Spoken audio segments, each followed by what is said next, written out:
আসসালামু আলাইকুম বন্ধুরা, রাজ মমজানের আপনাদের সকলকে স্বাগত জানাই। তো বন্ধুরা সব কেমন আছেন? আশা করছি আপনারা অনেক অনেক ভালো আছেন, আর আমিও খুব ভালো আছি। আপনাদের দোয়া এবং ভালোবাসায় খুবই ভালো আছি এবং সুস্থ আছি। তো বন্ধুরা, বাইরে প্রচণ্ড গরম, বাড়ির বাইরেও যাচ্ছি না, বাড়িতেই আছি। আর আজকে বাড়িতে একটু বানাবো বরবটি কড়াই বাটা মাছের একটা রেসিপি, সেটা আপনাদের সঙ্গে শেয়ার করব।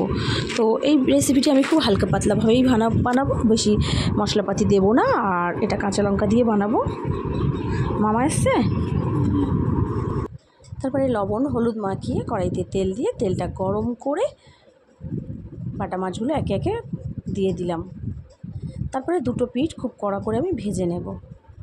এইভাবে আমি মাছগুলো প্রথমে এক পিঠ করে ভেজে নিলাম, তারপরে উল্টে পাল্টে দুটো পিঠ একটু কড়া করে ভেজে তেল ঝারিয়ে নামিয়ে নেব। তো মাছগুলো ভাজা হয়ে গিয়েছে, একে একে তেল ঝারিয়ে বাটা মাছগুলো আমি তুলে নিলাম। এদিকে বরবটি কড়াই আলু কেটে নিয়েছি। বরবটি কড়াইয়ের সঙ্গে আপনারা আলুটা দিতে পারেন, এটা অপশনাল, আর নাও দিতে পারেন। আমি দিয়েছি একটু, দিয়ে বরবটি কড়াই আলুটা খুব ভালো করে ধুয়ে নিয়ে একটা সাইডে রেখে দিলাম। এবার যে পাত্রে বানাবো, পাত্রটা আমি ওভেনে বসিয়ে দিলাম। ওভেনে বসিয়ে দিয়ে দিলাম তেল গরম করে দিয়ে দিলাম একটা বড় সাইজের পেঁয়াজ কুচি করে আর 3টে কাঁচা লঙ্কা চালা করে। আপনারা চাইলে ঝালের পরিমাণটা কম বেশি নিজেদের মতো করে দিতে পারেন। তারপরে এখানে দিয়ে দিলাম হলুদ গুঁড়ো পরিমাণ মতো, দিয়ে দিলাম একটু জিরে গুঁড়ো, একটু কালো মরিচের গুঁড়ো আর একটু ধনিয়া গুঁড়ো দিয়ে এবার একটু মশলাটা কষিয়ে নেব। তারপর এখানে একটু থেঁতো করা রসুন দিলাম। এই পর্যায়ে গ্যাসের ফ্লেমটা মিডিয়াম রেখে এইভাবে একটু কষিয়ে নেব। এখানে আমি গুঁড়ো লঙ্কা ব্যবহার করব না, এটা কাঁচা লঙ্কা দিয়ে রেসিপিটি রেডি হবে। তো মশলাটা ভালো করে কষিয়ে নিয়ে তারপরে আমি এখানে দিয়ে দিলাম কেটে রাখা বরবটি কড়াই এবং আলু, স্বাদ মতো লবণ দিলাম, দিয়ে এবার একটু ভালো করে কষিয়ে নেব সমস্ত উপকরণের সঙ্গে।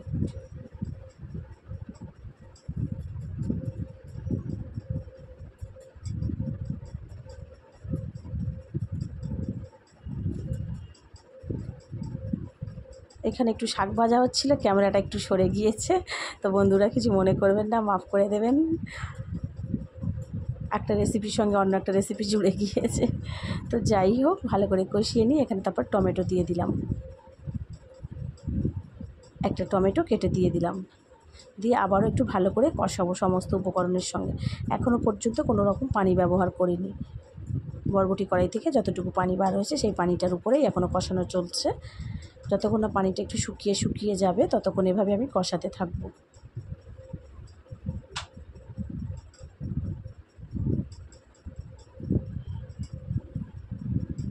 তো এইভাবে আমি একটু সময় নিয়ে বরবটি কড়াই আলু ভালো করে কষিয়ে নিলাম। নিয়ে যখন একটু পানিটা শুকনো ভাব এসেছে তখন আমি এখানে রান্না করার জন্য পরিমাণ মতো পানি দিয়ে দিলাম। পানিটা দিয়ে তারপরে একটু ভালো করে নাড়াচাড়া করে ঝোলটা যখন এভাবে ফুটে যাবে তখন এখানে বাটা মাছ ভাজাগুলো দিয়ে দেবো একে একে সাজিয়ে।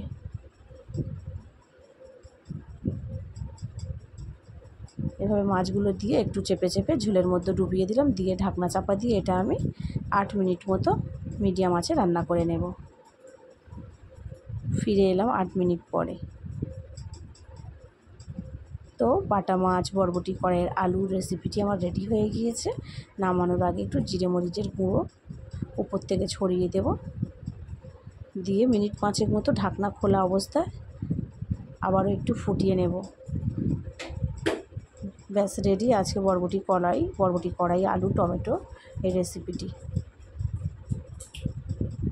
এইবার গরম গরম ভাতের সঙ্গে রেসিপিটি সার্ভ করুন।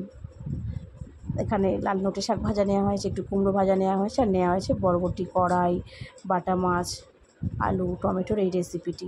তো বন্ধুরা, আজকের ভিডিওটা যদি ভালো লাগে লাইক করবেন, কমেন্ট করবেন, চ্যানেলটি সাবস্ক্রাইব করে পাশে থাকবেন। ধন্যবাদ বন্ধুরা।